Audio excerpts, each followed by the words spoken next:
Saudara pimpinan Balai Pengajian Bahrul Mu'arif Dusun Lendayah, Lampaseh Kota mengajak umat muslim meningkatkan ketakwaan kepada Allah melalui momentum Hari Raya Idul Adha. Di tengah pandemi COVID-19 tahun ini, semangat berkurban di Balai Pengajian Bahrul Mu'arif masih cukup tinggi.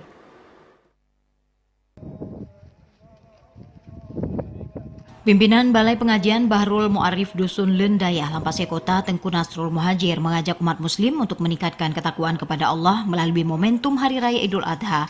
Ia menyampaikan COVID-19 yang melanda dunia tak boleh menyurutkan warga umat muslim untuk melakukan ibadah kurban sesuai kemampuannya masing-masing.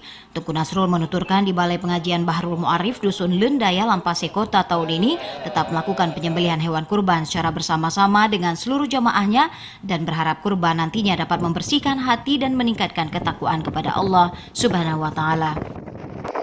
Di musim pandemi corona ini tidak membuat semangat kami surut untuk berkurban karena mengingat balasannya yang cukup besar, sehingga tetesan pertama saja Allah ampunkan dosa kita.